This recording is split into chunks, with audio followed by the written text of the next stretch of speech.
Lahat ba ay nakapag-session na tungkol sa DiEM14? Bakit mahalagang maintindihan natin ang DiEM14? Dahil ang DiEM14 ang magsisilbi nating gabay sa school checking of forms in the new normal. Sa ngayon ay nasa third quarter na tayo ng school year at sigurado ako bilang mga guro ay inihanda na natin ang mga school forms sa pagtatapos ng school year. Kaya bago natin simulan o tapusin ang paggawa ng mga school forms, handa na ba kayong malaman ang mga konting pagbabago?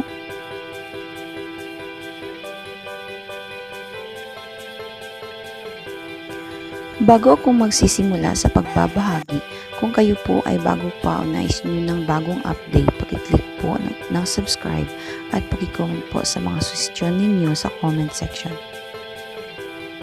Ang DiEM14 or DepEd Memorandum No. 14 Series of 2021 ay pinalabas noong Marso 26, 2021. Ito ay tinatawag na Interim Guidelines on the Preparation, Submission, and Checking of Forms for the School Year 2020-2021. And take note, ang guidelines na ito ay gagamitin lamang sa kasalukuyang sitwasyon kung saan nararanasan pa natin ang pandemya. Sa DiEM14, ang mga forma na may konting amendment ay ang SF1, SF2, SF3, SF4, SF8, SF9, at SF10. School Form 1 or School Registry.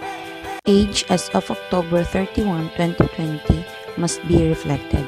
Additional elements, learning modality, and learning modality should be updated after the quarter ends. Gagawa o mag-i-edit ba ng SF1?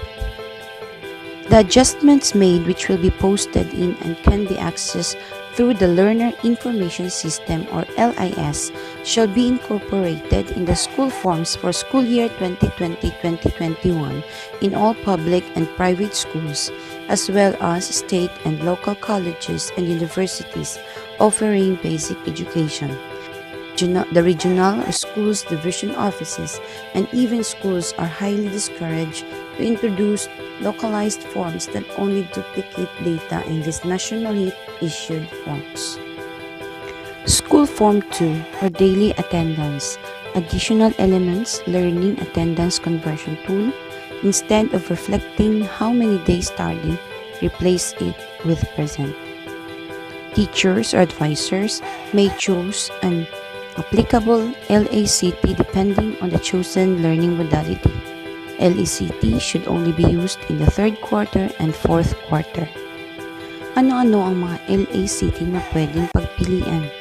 Meron tayong LACT 1, LACT 2, at LACT 3.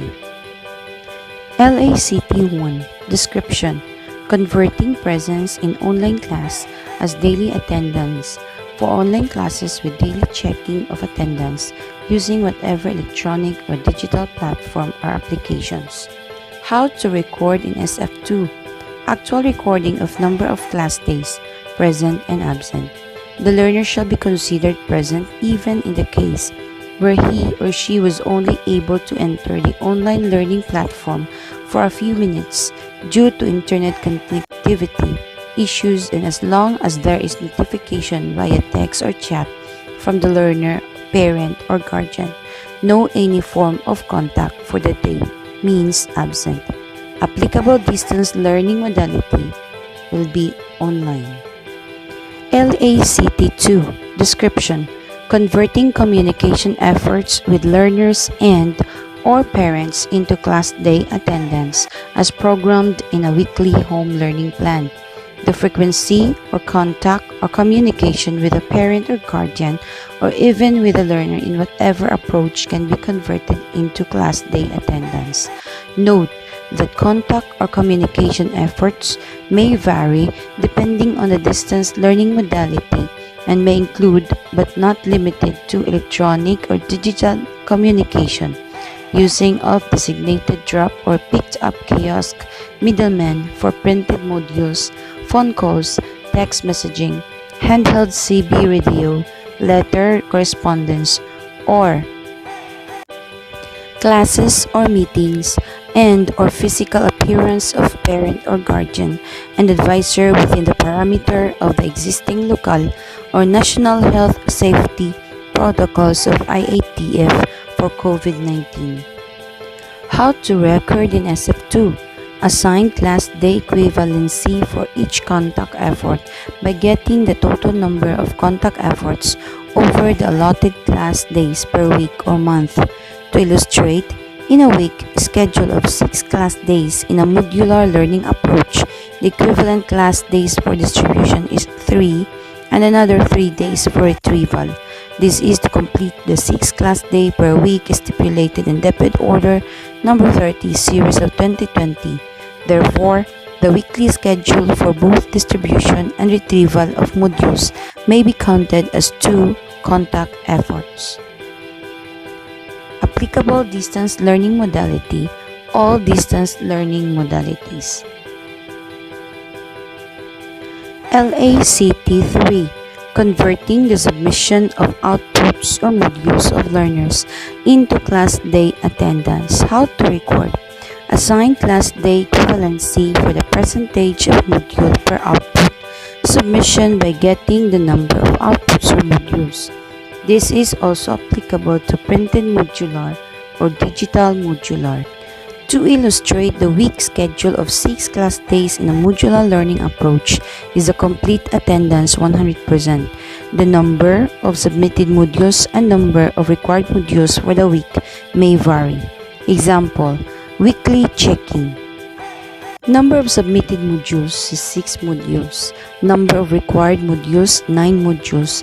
Complete days of attendance, 6 days. Formula, number of submitted modules divided by number of required modules times complete days of attendance.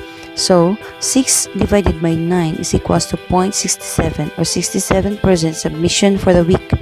0.67 times 6 days is equal to 4.02 or 4 days present for the week.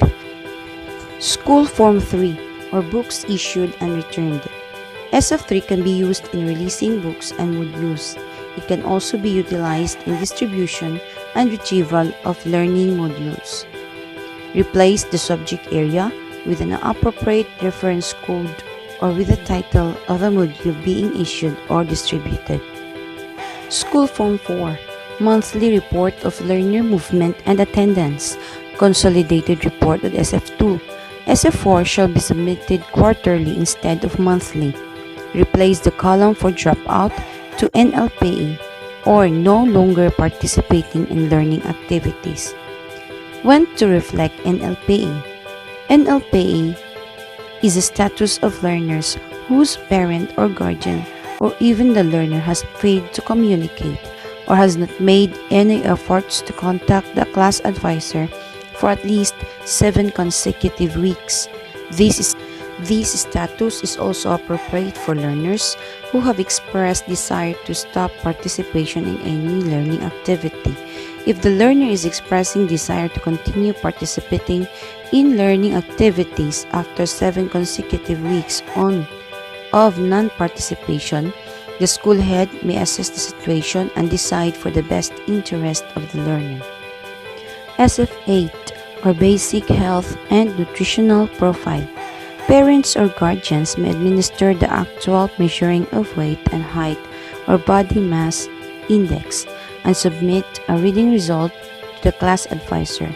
For parents or guardians who have limited resources or ability to make the actual measurement, they may seek the assistance of a barangay health worker and/or other health professionals. The reading result may be reported to the class advisor for encoding in LIS.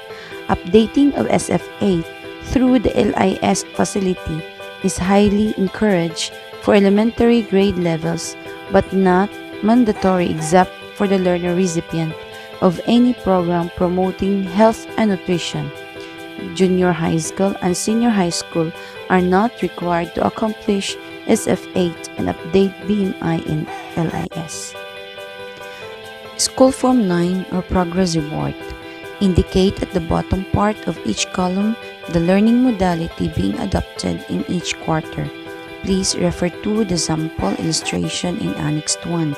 The character traits and core values portions of SF9 are not required to be accomplished. School Form 10 Permanent Record. SF10 shall be prepared at the end of the school year. The department shall issue further instructions in accomplishing the said form. Nevertheless, for grades 5 and 6 who are still using Form 137, instructions for SF9, character traits, and core values shall be applied. What else? There will be no more division level checking of forms. The annual checking of forms shall be done at the school by the school checking committee. Checking can be done through online or on-site. The result of the school checking done by the SEC shall be deemed final. For more questions and details, please read further on DM14 Series 2021, where all the details of this video is taken. Thank you for watching.